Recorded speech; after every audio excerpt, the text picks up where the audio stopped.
Hello, my name is Angelica Zuniga Duray, and for today's assignment, I'm going to discuss James Ensor's 1888 painting, Christ's Entry into Brussels.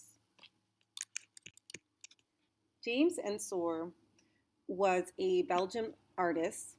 He died in 1949.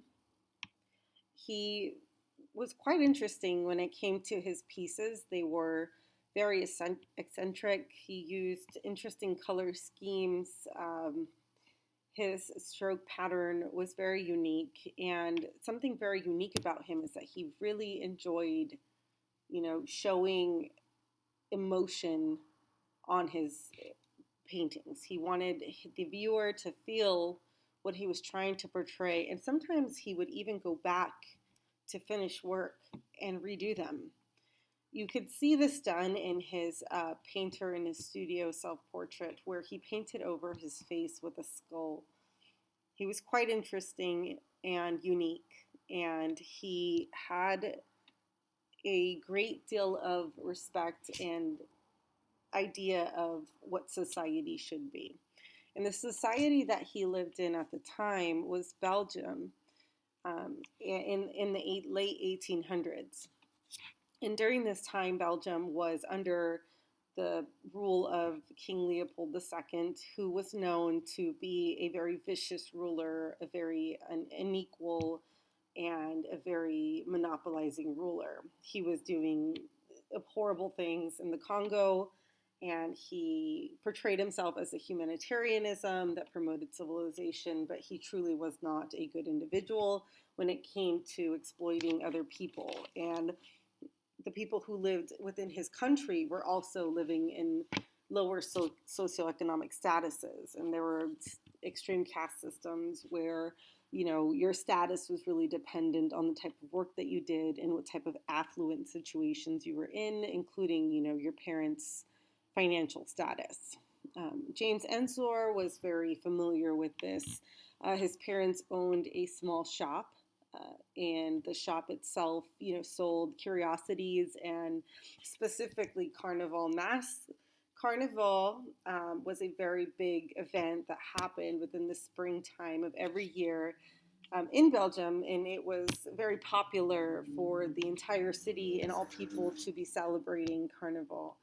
Um, so the next images that you will see will be his painting of Carnival, specifically Christ's entry into Brussels.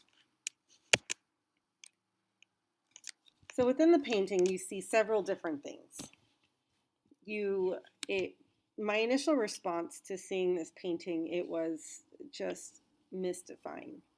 Walking into the Getty Museum, in the area that the painting was, I just stood for several minutes at a time, just gazing at every inch of this massive painting. It took up so much space, and it called you from across the room to look in every direction. And something very unique about this painting that I felt was that I felt uncomfortable when I looked at it. It wasn't this beautiful masterpiece work of art, but really it was uncomfortable. It surfaced insecurities within me. When I looked at it, I wanted to look away. There was so much going on. It was so busy. So I focused on the small things first. I focused on the geometric shapes, on the points, the pointillism in the back where he just used several dots and clusters to portray human beings in rows and rows and miles of people, with a vantage point leading to the very end, showing us the vastness of how great Carnival was. Then I noticed the banner, Vive la Sociale, knowing, that this banner symbolized socialism and what he was trying to portray when it came to socialism. And if I take myself further and I walked back, before I noticed anything else, I saw death staring at a man grimly, with a man looking at him in shock, in just pure shock while the rest of the world keeps moving. I noticed Voltaire in the corner of the left-hand side. And, quite interesting here is that there is a juxtaposition with holiness and demonicness. And he is trying to portray to you what gluttony and what this rampant, just gluttonous sin is going on. And before I even got to the center of the photo, I got to the mid row where I felt like the scowls and the looks were gazing at me. They were watching me watch them, and they disliked me as much as I disliked them.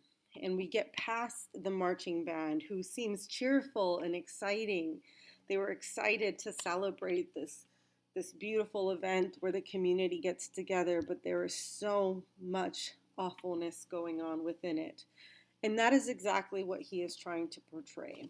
You see the mayor at the very top, where he's looks like he's about to speak, and he's surrounded by men and clowns, and you see the community in which they are trying to exacerbate their happiness, but you see the sinister looks on their faces. I see a corpse and a demon and a devil. I see a sex worker kissing a man doing her job. The sin and the awfulness that is going on within the society, while everyone is cheerful, it's almost like it's not recognizable because it's being washed away by this huge event. And if you get past the center of the people and you get past the marching band, you see Jesus and his few followers, people who have recognized that he has came and he's riding a donkey, and there are people kneeling to him, happy to see him. And you can see the light. You can see how bright he puts this magnitude where Jesus is in the center of the photo. He has this golden halo around him, and he has this wonderful light, and the people around him are light. And you can see that they aren't dark with scowl faces, but they are light. They are heavenly. It is divine. And so you see with the colors that he is introducing that there is divineness in the middle. But when you come forward, it is all colorful and enthusiastic, and you see emotion and scowl and hatred and dislike and distaste. Every face has a different story, and you can spend hours looking at this. He was a great artist. He found a way to demonstrate emotions and demonstrate what was going on in society without having to paint you this Renaissance looking or Baroque looking painting, but really just showing you what it is and the massiveness of this painting, just taking up so much space, telling you that this is what's going on beyond the party, beyond the happiness. There is all of these awful things in society that we are ignoring. Just at that time, like King Leopold going to Africa and taking up the Congo and pretending to be humanitarian, and sort of showing the world that this is what we are. We are better than this, that we are so gluttonous that we wouldn't even recognize if Jesus came.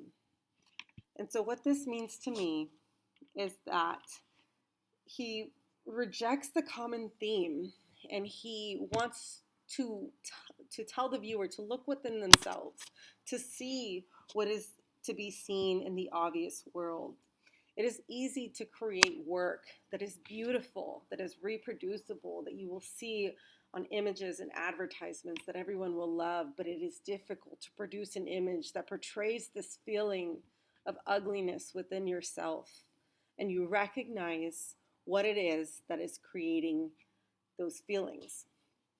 And it is the discomfort of knowing exploitation, knowing that you could be better, that society around you is surrounded by this bureaucracy and tainted by the powers at hand.